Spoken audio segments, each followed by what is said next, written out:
Mercredi au cinéma. Le nouveau coup de Martin Scorsese. Leonardo DiCaprio. Et qui sait faire ce matin? Robert De Niro. L'argent du pétrole coule à flot.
السماوات والأرض وما بينهما فاعبده واصطبر لعبادته هل تعلم له سميا ويقول الإنسان وإذا ما مت لسوف أخرج حيا أولا يذكر الإنسان أنا خلقناه من قبل ولم يك شيئا سكنتك القلوية اللي احداك ولا ترجع عند صاحبها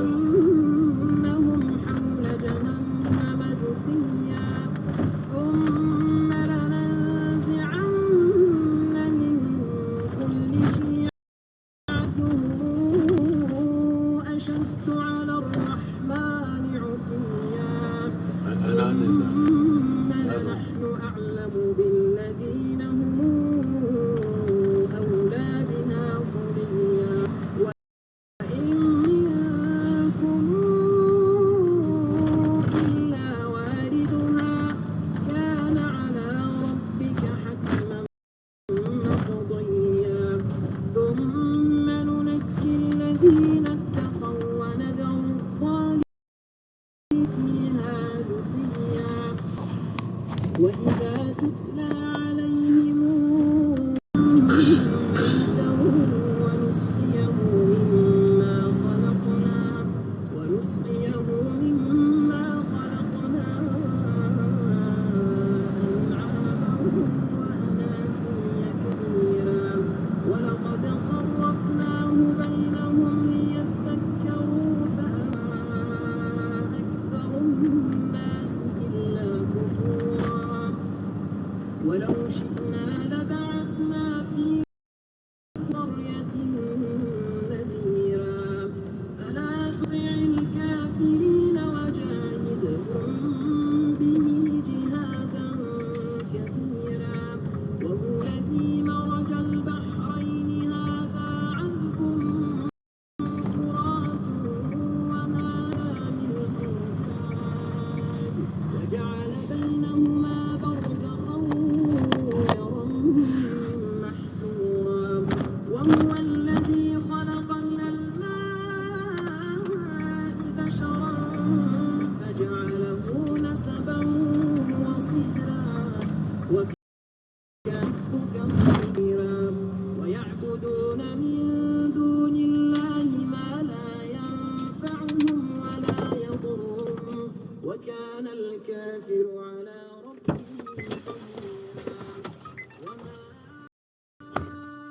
أرسلناك إلا مبشرا ونذيرا قل ما أسألكم عليه من أجر إلا من شاء أن يتخذ إلى ربه سبيلا وتوكل على الحي الذي لا يموت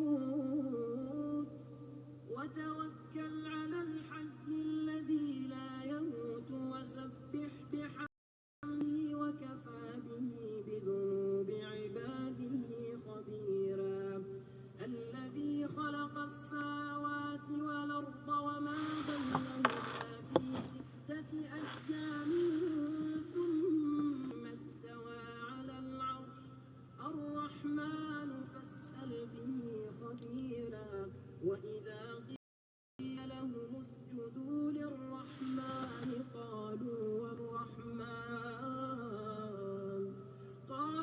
وما الرحمن أنسجد لما تأمرنا وزادهم نفورا تبارك الذي جعل في السماء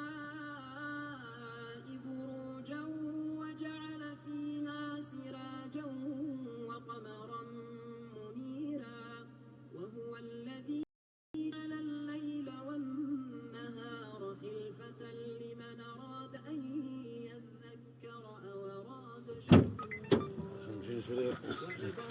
شو داكشي راه شو ديت داكشي ما عرفاش كاين فيه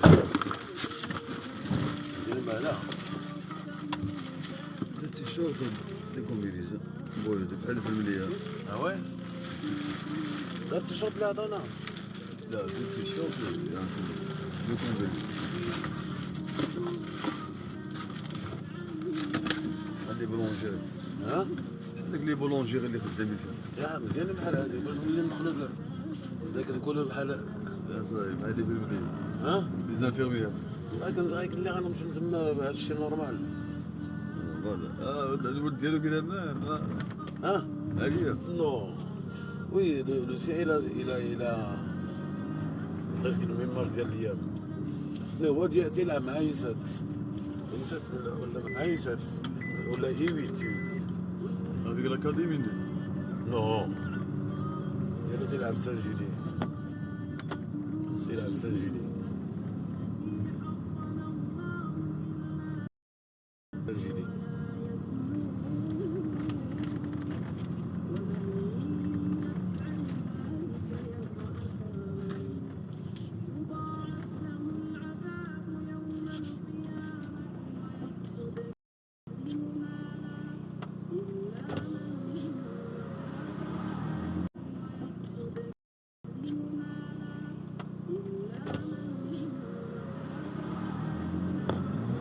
تيلعب سانجيلي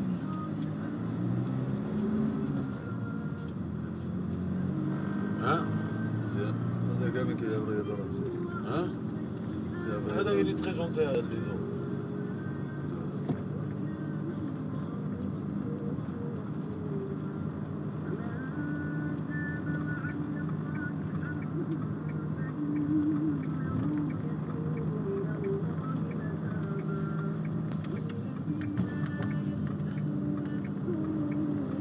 زنطق ديك برني بها تقول هكا واحد واحد تيقول مين هاد القلاوي قلاوي سكتو دابا قاعدين ماتش لاسبانيا ندخلوا فيه جليبوش البحث هذا قلت لهم لا اسبانيا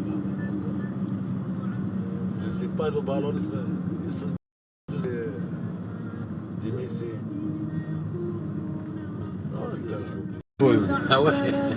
quand tu prends la vitesse كيبدا هذيك نورمال تسنيم quand tu joues pas ça يطلع معاه فإذا قرأناه فاتبع قرآنه ثم إن علينا بيانه كلا بل تحبون العاجلة وتذرون الآخرة وجوه يومئذ ناظرة إلى ربها ناظرة ووجوه يومئذ باسرة تظن أن يفعل بها فاقرة كلا إذا بلغت التراقي وقيل من راق وظن أنه الفراق والتفت الساق بالساق تدخل في ديك الصباط نتا يومئذ في الصباط ديالها فلا صدق ديال البحر لا لاكيت ولا هادي ديال الخروج هادي خصنا نسخنو ها؟ نسخنوها مازال دقيقة لا ماشي خايب ها؟ لا ماشي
يا بير هات شلون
يقولوا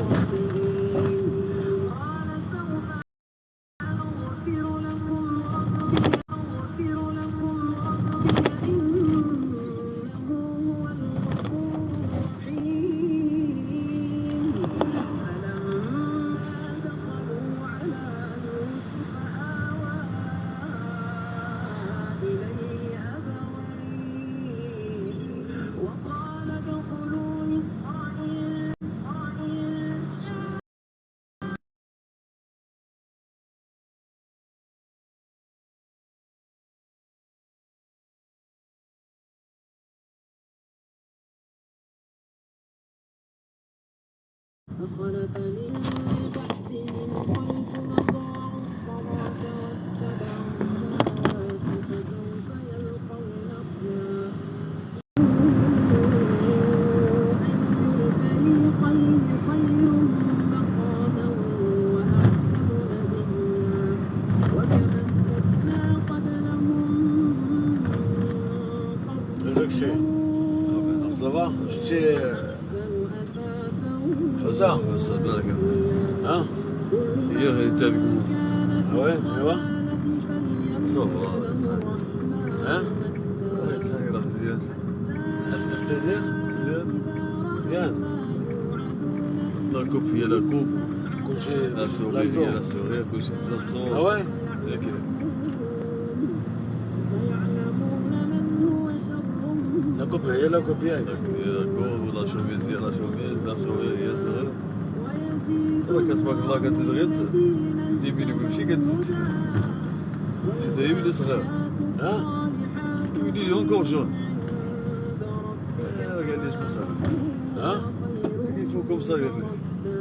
ها وي أفرأيت الذي كفر بآياتنا وقال لأوتين مالا وولدا أطلع الغيب أم اتخذ عند الرحمن عهدا كلا نكتب ما يقول ونمد له من العذاب مدا ونرثه ما يقول وياتينا فردا واتخذوا من دون الله آلهة ليكونوا لهم عزا كلا سيكفرون بعبادتهم ويكونون عليهم ضدا ألم تر أنا أرسلنا الشياطين على الكافرين تؤزهم أزا فلا تعجل عليهم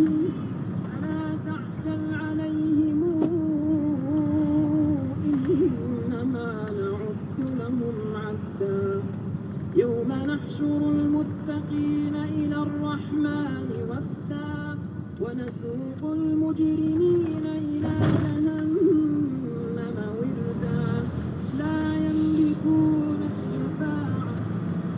يملكون الشفاعة إلا من اتخذ عند الرحمن عهدا يا حمزه وقالوا اتخذ الرحمن ولدا لقد جئتم شيئا إدا يقول لك مشات فرنسا يكاد السماوات ما بقاش كما كانت يتفطرن منه وتنشق ها ماشي كله غيتخربق قال لي. ها ماشي كامل غيتخربق. تبغى دعوا للرحمن ولدا وما اللي قدر تخربق كيف Là, ici, ça passe vite. ها قال لك là, ici, ça passe vite. قال لك on a venu jaune. Je sens pas, قال لك comment je suis arrivé à 78 ans. قال لك ملاهي وباع فلوس وشري الناس وتشانتي يطلع لنا. كاينه C'est pas une vie, قال لي. سي با اون Oui, il y a de l'argent, mais ها وين هو سي با لارجون قال لك le moment que j'ai besoin de vivre. ما كاينش غير سي لا سانتي شوف هذا طلع وهذا زين. كاينه النهار اللي بغيت نعيش لقيت راسي سيء. ليسبيري بيه.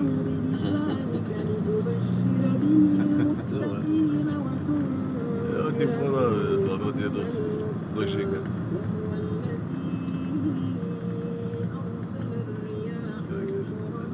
Au moment où j'étais jeune, j'étais encore bien et tout. خاصني vivre, moi je vis. اشنو هو المعيشه ديالو عنده دابا باسكو هو il a passé quand même du temps en France beaucoup de temps كان بغى يعيش وكنا رجعت اللور المغرب بعد ما دير لا في الشانطيات لا في الراس لا بالفلوس قال لك شوف قال لك سي زعما كومون جو روتور قلت له دابا اون سوبوزون زعما رجع انا دابا نهار جيتي قال لي شوف انا عايش عادي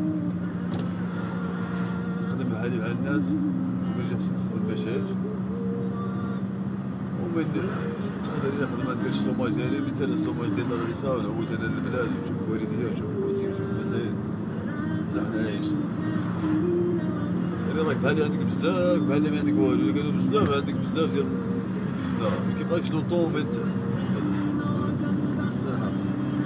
بوركو انا دابا ما تنديرش بزاف ديال جو بو بخوندر دي لوتيسمون ولا حزاق ولا داكشي قال لك شوف ما كتصدق مزيان ما كتاكل مزيان ما ماشي داير عليك ها خاصك تمشي تشوف هاد الشيء خاصك دير لا غينيون خاصك هذا معقول عليك هذا بصح بيان سور moi aussi je suis d'accord باش نعرف شنو هي المعيشه نقولها لك المعيشه ايديال المغربي كان عنده يدير بحال هاد لي بريكون وداك الشيء كي داكو غير شويه شويه وعندك واحد الكوميرس في المغرب تيدور اش داك الكوميرس اش تيولي تتمشي تبقى تما واحد شهرين في المغرب وترجع عاوتاني واحد شهرين شنو دير لك هنا وتمشي عاوتاني شهرين ولا شهر ترجع عاوتاني واحد شهرين وتمشي عاوتاني ويكاند ترجع ويكاند هذه هي المعيشة فارنا وهذاك اللي عنده بزاف ديال المعشى بزاف ديال المعشى كاين بزاف الطارق كريستوف هو اللي ما تحتاج حتى ولدي تيقول لهم وين هو راه عنده هو عاوتاني بلاصتو راه مزيانة مرتاح هو واش مرتاح ولا ما مرتاح؟ فتنان فلوس فتنان ها؟ فلوس بزاف فتنان عنده الاسم ما يكونش طايح كاع ما يكونش عاجبني tu manges pas bien مش با بيان ولادك ما كتشوفهمش avec les cachets ولادك ما كتشوفهمش ما كتجلس معاهم ما كتكونش معاهم فهمت بحال داك المعيشه دابا انا اللي تنعيش واخا انسان ديال راسو راه هذيك هي اللي ديال مع الدراري هذيك هي اللي ديال ها انا غيبقى عندهم واحد السوفونير راه مون بابا il était avec nous au stade c'est lui qui a indiqué c'est lui qui a dit moi j'ai là كانوا بزاف ديال الطلاب بابا غادي جانتي كازي فاتيغي faut que tu rentres des fois tu dors dehors tu vois c'est l'hôtel le déplacement là ça c'est beaucoup de choses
شرا الكرامبون هذا واحد الكرامبون ديال ميسي قال ميسي كتبوا ميسي بروفيسيونال ماشي شريناهم زعما باش كتبوا ميسي اللي زايسيه حتى من بعد شفنا ميسي كريستيانو صوت وكاين لا ميسي تيجمع بالفلوس هو شاد فيهم واحد البورسونتاج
ماشي بحال هذاك ولا اني ها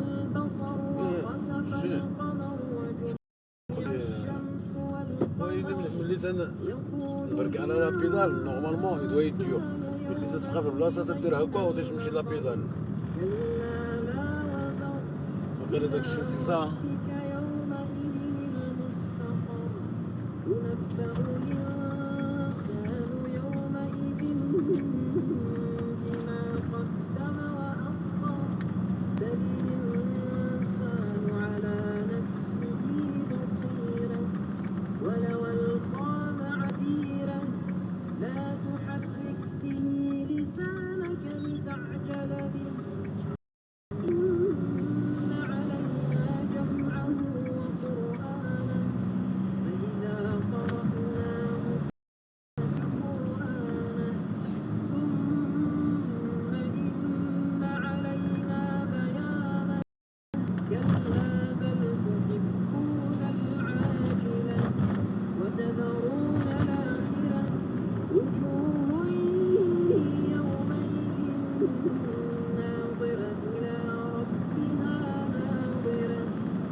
à l'époque, à la gare de Christophe Noir. À l'époque, Ah oui, hein? il y a beaucoup de modèles d'égalité.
فجعل منه الزوجين الذكر والأنثى أليس ذلك بقادر على أن يحيي الموتى واسأل القرية التي كنا فيها والعير التي أقبلنا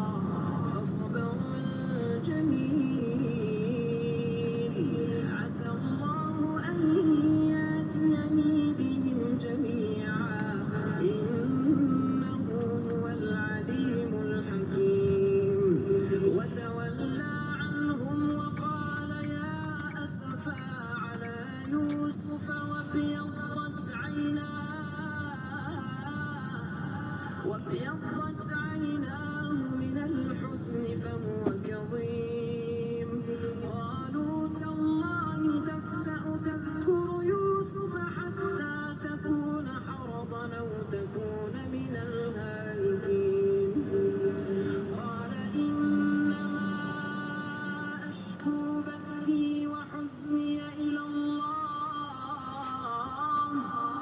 وأعلم من الله ما لا تعلمون.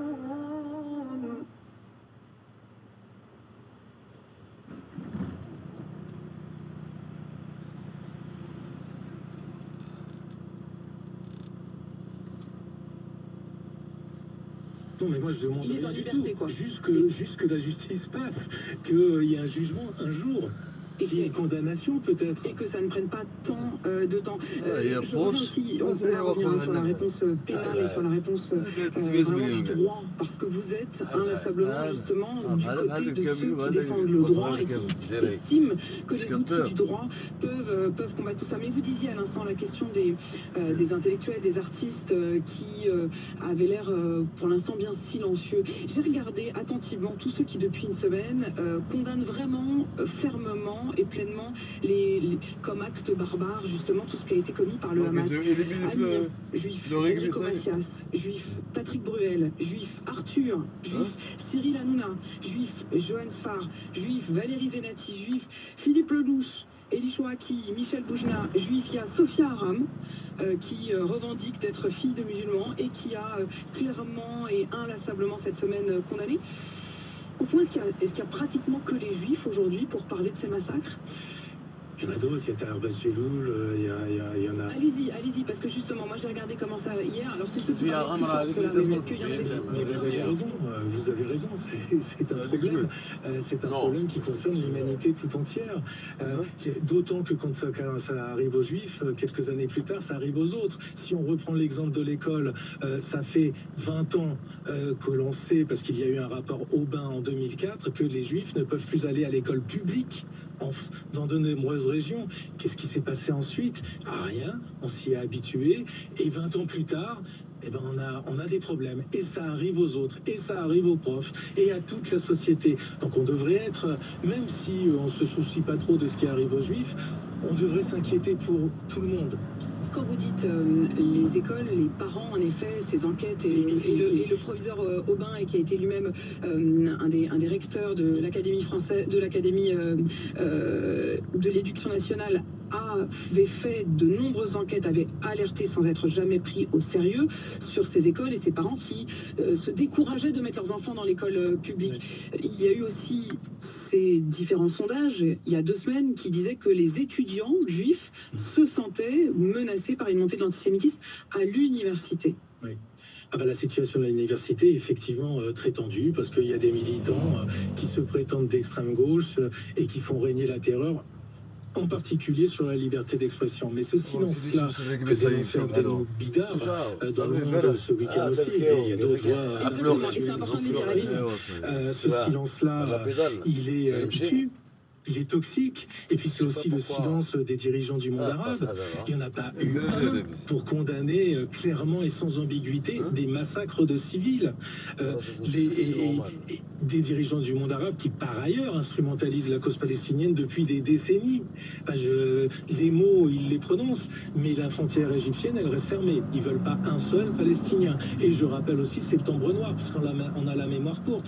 10 000 Palestiniens massacrés, une majorité de civils, par les Jordaniens. Le monde arabe instrumentalise la cause palestinienne depuis des décennies. Aujourd'hui, on ne le voit pas. Il y a un silence dans le monde arabe qui est coupable. Mais en France, effectivement, on attend des représentants de la communauté musulmane. Et je tiens à dire que l'immense majorité de cette communauté est aussi horrifiée que n'importe qui par ce qui s'est passé. Mais que des élites de cette communauté parlent, et pas que des footballeurs ou des rappeurs, ben, ça serait bien. Alors justement, les footballeurs et les rappeurs, puisque vous les mentionnez, lorsqu'il y a eu cette minute de silence entre les Pays-Bas et la France, l'un des joueurs qui porte le maillot de l'équipe de France, Jean-Claire Taubido, a éclaté de rire. Il y a eu ce message de haine d'un prédicateur qui a été relayé par Youssef Attal, joueur de l'OGC Nice, qui depuis a dit qu'il n'avait pas vraiment réalisé, mais enfin le message qu'il a relayé, c'était qu'il demandait un jour noir sur les Juifs. Il y a eu finalement Karim Benzema qui est sorti du silence après ne rien avoir dit pendant une semaine, mais c'est uniquement pour manifester son soutien aux attaques injustes contre les habitants de Gaza, mais encore une fois, pas un mot pour les autres. Ils ont une influence colossale. Le tweet de Karim Benzema a été vu par 30 millions de personnes. Putain. Bah déjà, le problème, c'est que le tweet d'un footballeur soit vu par 30 millions de personnes, en ce qui me concerne. J'aimerais que les tweets d'intellectuels, de penseurs, soient vus autant. Malheureusement, c'est pas le cas. C'est comme ça, mais il y a d'autres représentants, il y a des autorités religieuses.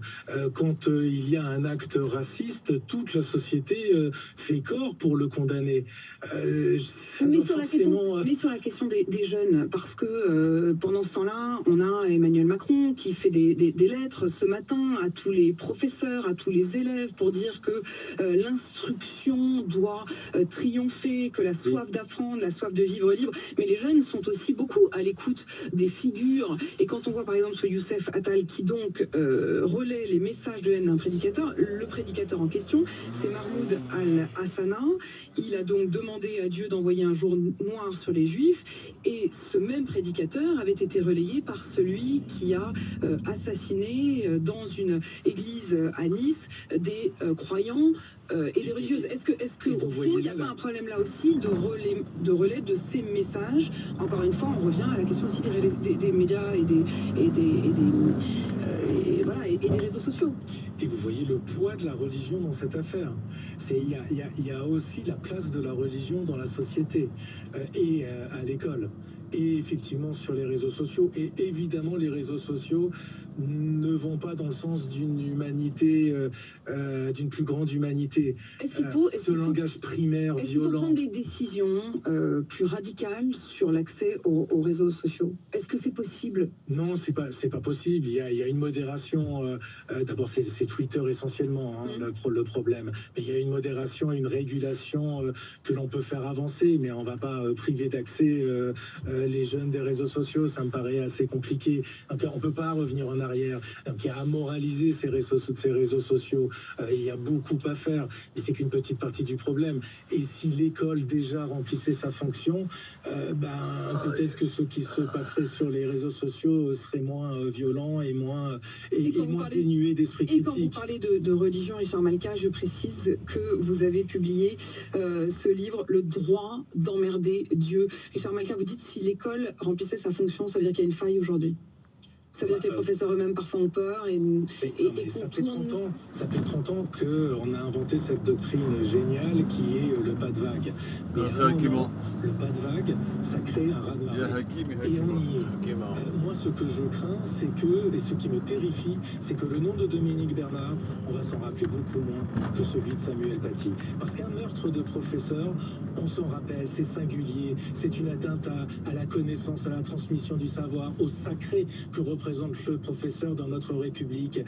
2 assassinats, c'est déjà le début de la normalité. Donc on s'habitue, ça devient normal, et on perd en humanité, et on recule en humanité à chaque fois. Ce qui me terrifie, c'est qu'on s'habitue en fait à l'horreur, et qu'à chaque fois, les mots, on a l'impression de les répéter. Donc oui, vous savez, j'ai cette phrase d'Ibn Khaldoun, ce grand savant musulman du XIVe siècle, quand les hommes sont faibles, ils créent des temps difficiles. Nous avons été faibles et les temps sont difficiles. Alors il faut arrêter avec ce pas de vaguisme et il faut regarder les problèmes en face. Quand il y a des contestations de la liberté d'expression, il faut 3 fois plus de cours sur la liberté d'expression, et y compris le droit au blasphème. Et il faut arrêter avec cette histoire de respect au obligatoire des religions. Et il faut se battre contre cette idéologie victimaire qui est un piège qui nous tue depuis des années sur la culpabilisation permanente. Et il faut faire des études sur l'islamisme comme sur le décolonialisme éventuellement. Mais on n'en fait plus du tout sur l'islamisme. Et j'entendais hier Gilles Kepel dire que même lui, islamologue avec lequel je peux avoir éventuellement des divergences, mais qui est un islamologue incontestable, n'a plus de cours, qu'on lui a supprimé ses cours. Mais tout ça c'est lié, tout ça c'est une difficulté à nommer, à dire, à parler de la place de la religion, du danger des religions. Richard Malka, vous êtes l'avocat de Charlie Hebdo et on se souvient qu'après le massacre de Charlie Hebdo, la minute de silence avait parfois été moquée, troublée dans certains collèges, dans certains lycées de France. On en avait parlé, mais pas grand-chose n'était sorti. Aujourd'hui, le ministre de l'Éducation dit qu'il n'y aura aucune contestation tolérée pour la minute de silence qui aura lieu à 14h. Est-ce que vous y croyez cette fois-ci? Là aussi, j'essaie d'avoir de l'espoir et de le conserver. Maintenant, je ne suis pas naïf, ça, l'angélisme parfois mène à la haine.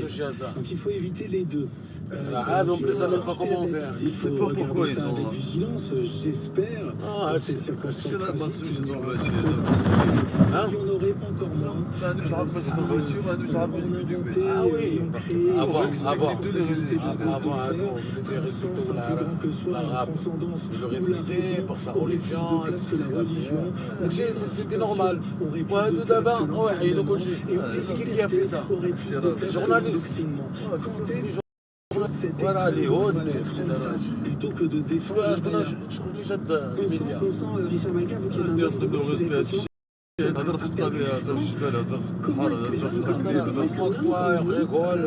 هضر في الأكل. داك ليكسبرسيون ديال لي ريغول سا سي با بروبليم ولا شي. كون tu rentres vraiment à détruire, tu veux détruire l'islam, داك لي راديكال اللي دار شي حاجة غير ضربوه. راه في المغرب راه تيضرب. اللي شدو تيدير شي حاجة غير ضرب.